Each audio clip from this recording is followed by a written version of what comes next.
Like I mentioned in my Mirabelle video, The Book of Life is my favorite movie. I'm even gonna say this movie changed my life. Hey! That's not what I meant.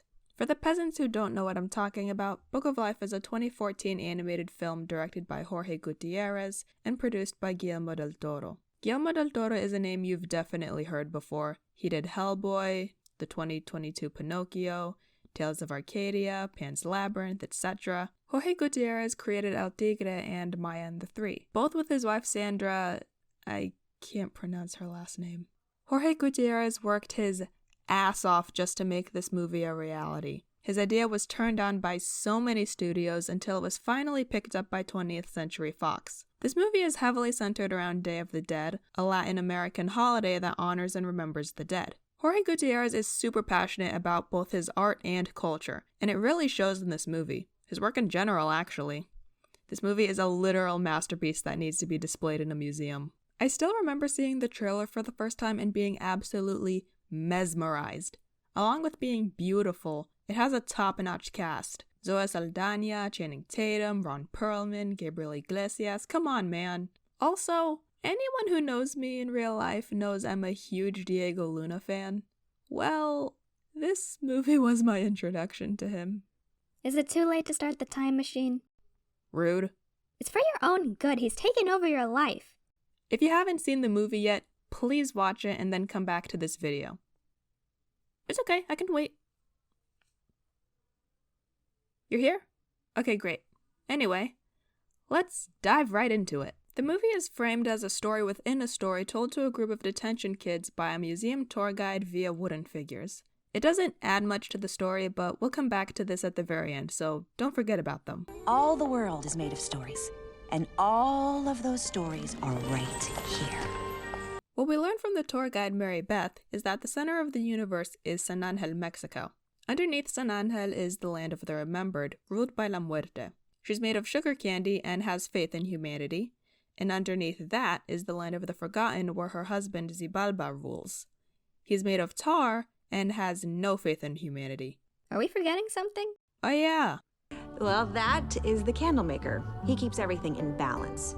He is made out of wax and has a beard full of clouds. Anyway, one Day of the Dead, Xibalba complains to La Muerte that he's tired of living in the land of the forgotten and asks her to trade lands with him.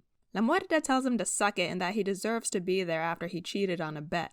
By the way, we're never told what that particular bet is, but I kinda wanna know. But because the last bet went so well, Xibalba decides they should do it again. La Muerte agrees and they decide to bet on a group of friends. Ah, look there, my love. Classic mortal dilemma. Two boys, best friends, no less. Oh, in love with the same girl. Now this little trio of chaos consists of Manolo, Maria, and Joaquin. Manolo comes from a family of bullfighters and wants to be a musician. Joaquin is the son of a town hero who died fighting the bandit Chacal. And Maria is the rebellious daughter of the town general, who is an absolute asshole by the way, but we'll get back to that later. La Muerte and Xibalba make their bet on whether Manolo or Joaquin will marry Maria. La Muerte bets on Manolo, while Xibalba bets on Joaquin. If Xibalba wins, he'll rule the land of the remembered. And if La Muerte wins, Xibalba will stop interfering with the affairs of man. Gods pick 3 little kids to, represent the whole world? Because that's a smart idea.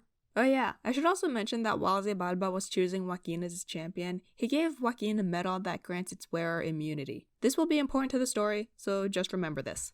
The next day, I think, the three amigos are running around town when Maria sees an adorable piglet in a butcher's pen. Being the little troublemaker she is, Maria lets the pigs loose, causing a stampede throughout the town. A giant boar almost runs into Maria's dad, but Joaquin pushes him out of the way, and thanks to the medal, comes out completely unharmed.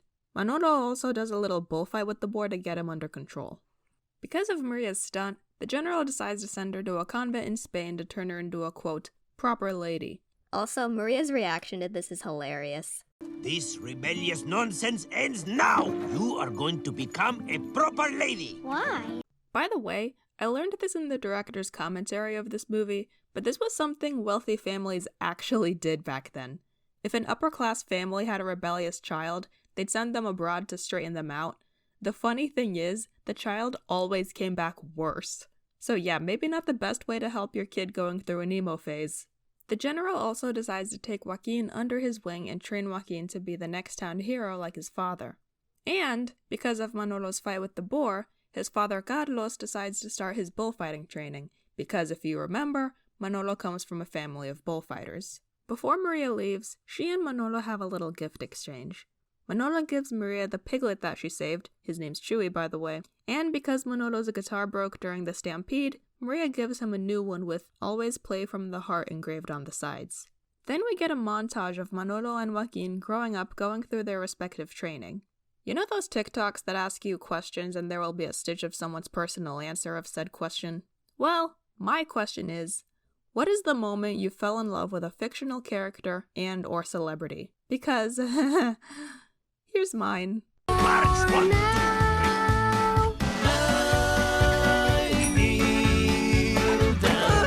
Yes, just like your father! And from that day forth, little Fabby was changed forever. You gosh darn right I was. You make that sound like a bad thing. Well, The point is, that moment right there was what made me fall in love with both Diego Luna and Manolo. Call me Juliet because it was love at first sight. oh please. Ugh, it's not like you're not a fan of anyone. How many fictional crushes do you have? We have a video to get back to? Anyway, 10 years have passed and it's the day Maria returns from Spain, which is also the day of Manolo's first bullfight, which Joaquin is visiting town to see. By the way, at this point Joaquin is now the town hero and goes around rescuing other towns. So Manolo isn't so thrilled about his first bullfight, and it's not just the fact that he wants to be a musician, but also because bullfighting is pretty much a fight to the death, the bull usually being the one to die, solely for entertainment. I feel like more people need to realize how deadly bullfighting really is, not only due to the animal cruelty part, but because there have been cases of the bullfighter themselves getting killed during the fight. Look it up if you don't believe me. Anyway, Carlos basically guilt trips Manolo into doing the fight by telling him not to disgrace the family. Sick parenting move, by the way. So the bullfight happens, which Manolo just uses as a way to flirt with Maria. Let me tell you, this whole scene is just...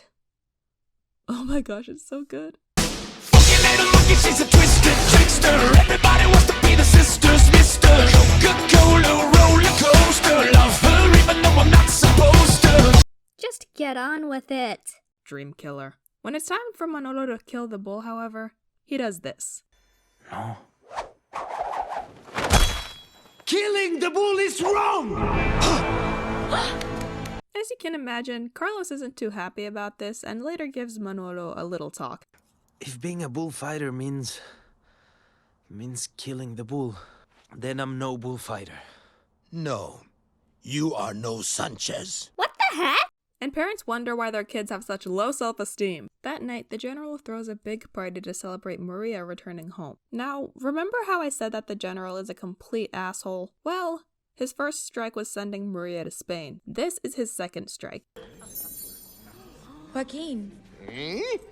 What are you doing? Maria, will you marry me? Don't worry, your father already said you could. He did...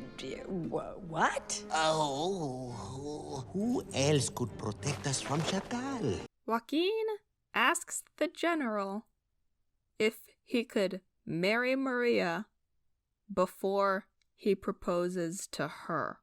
Just let that sink in for a minute. I don't know how to explain it, but there's something about asking the parents before proposing that rubs me the wrong way. Maybe because it implies they're asking for permission to marry you? I don't know. The general wants Maria to marry Joaquin so he can stay and protect the town. Maybe it was different back then, but marriage isn't going to prevent a soldier from going anywhere.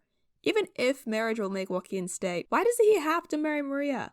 There's a whole posse of women waiting to throw themselves at Joaquin. He could marry either one of them. I get that Joaquin is in love with Maria, but it doesn't have to be her. He could marry anyone and he would still stay.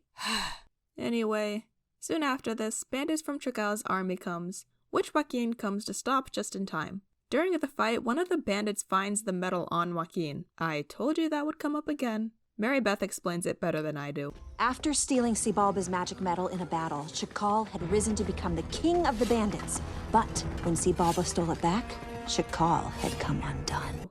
Later that night, Manolo asks Maria to meet him at the bridge at dawn. Hey, wait a minute. When I met you on the outskirts of town. Then we get my favorite scene in the entire movie.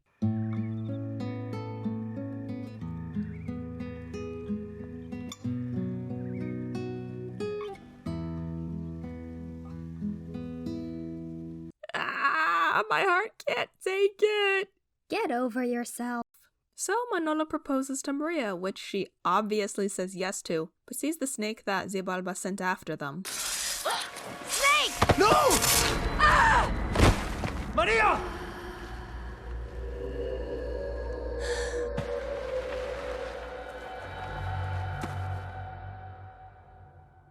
No.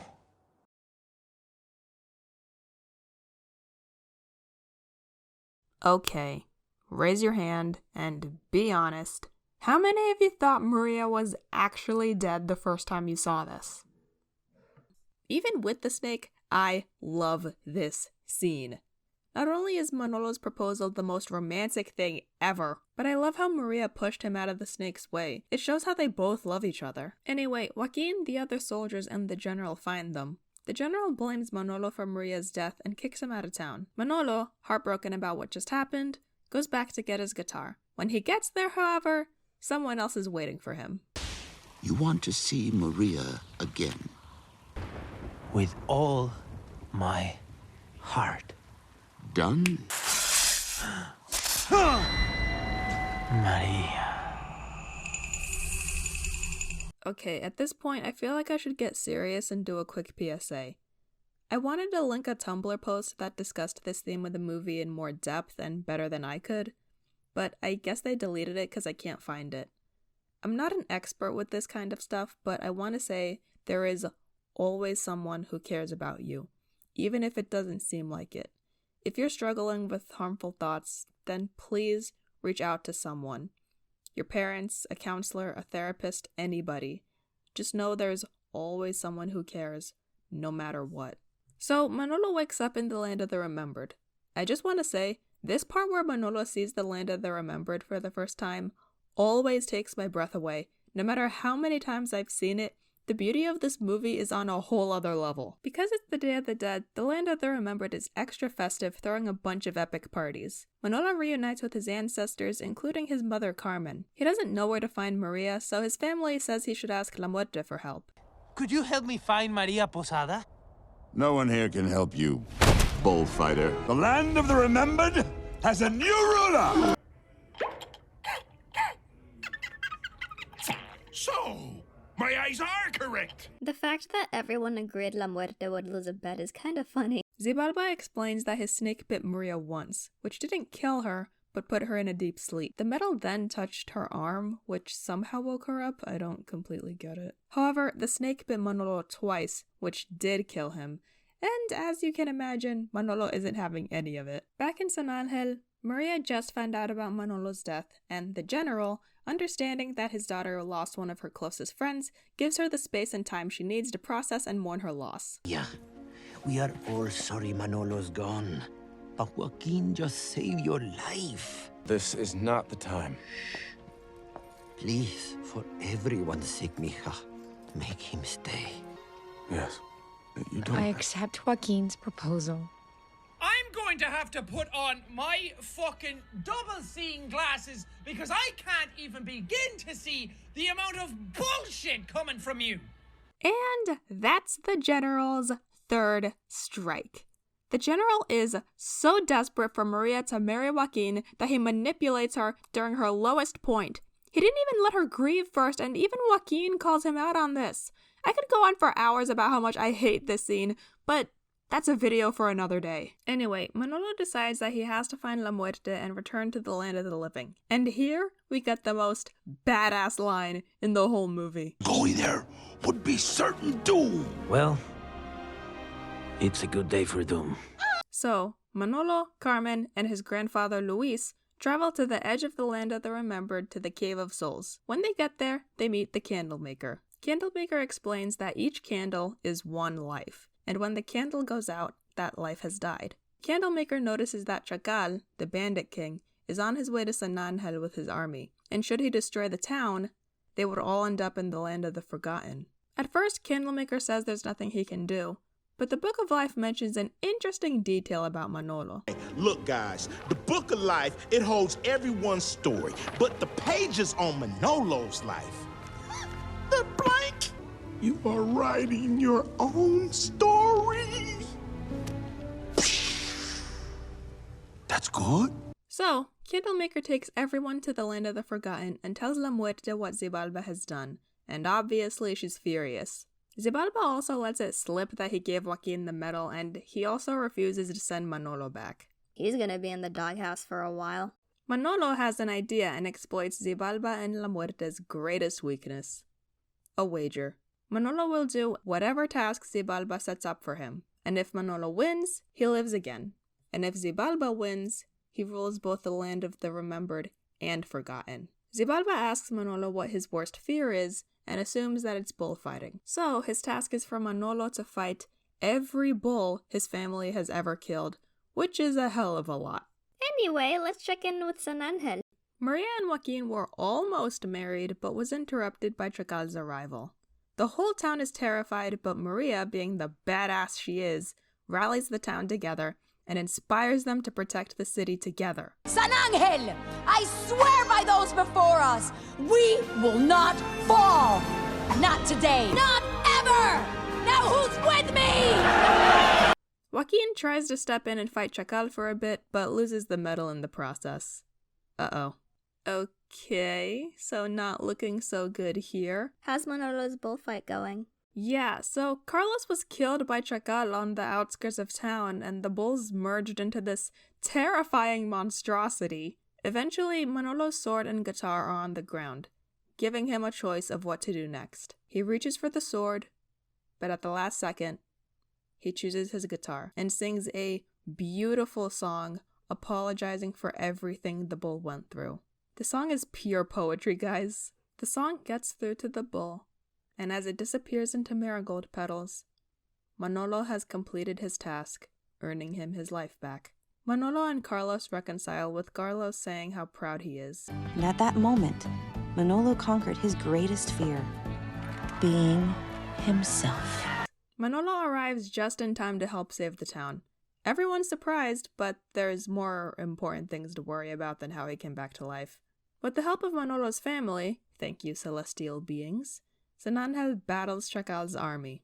Eventually, Chacal gets pinned under some rubble and decides to explode himself along with the whole town. Well, that just went from 0 to 100 real quick. Manolo and Joaquin pin him down, but Manolo pushes Joaquin out of the way and traps himself and Chacal under the bell.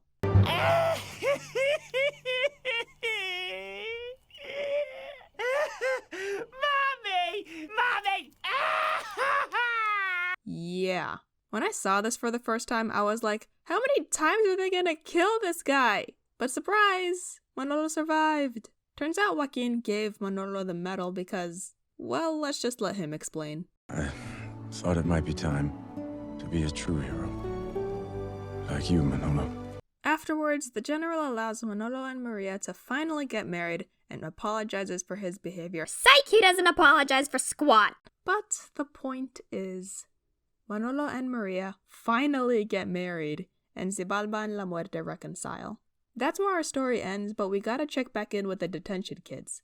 As the museum closes, the detention kids go back to their bus and say goodbye to Mary Beth, and that's when we learn the truth of who she really is. Adios, pretty lady!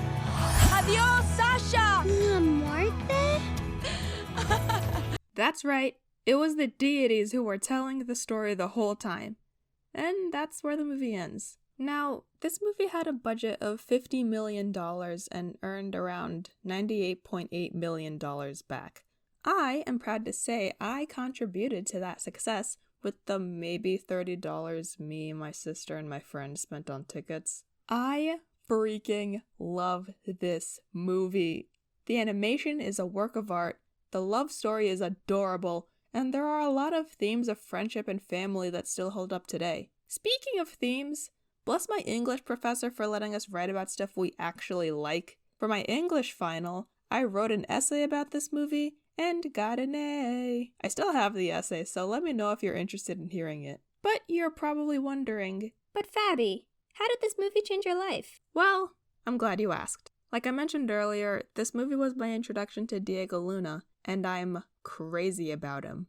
As anyone does when they first become a fan of something, I wanted to see more stuff he was in, and that got me into Star Wars. The ending song of the movie got me into Us the Duo. It's been a while since I heard their music, but still. I wanted to see more of Guillermo del Toro's work, which got me into Tales of Arcadia. When I found out Jorge Gutierrez and his wife Sandra E made a Nickelodeon show, I went back and saw it. I like to think this movie was more or less a stepping stone for a lot of the fandoms I'm in today. Obviously not all of them, but you know what I mean. And, like I mentioned, there's a lot of themes in this movie that still hold up today. I'll talk about those in other videos because if we got into them now, we'd be here all day. So yeah, that's my favorite movie. Hey guys! Sorry that I haven't posted in 4 months? I've been super busy with the semester and now the semester is over, believe it or not. Like I said, I have a lot of videos in mind just for this movie alone, so subscribe if you want more. Thanks for watching. Don't forget to like, comment, and subscribe. And until then, I'll be in the fandom zone.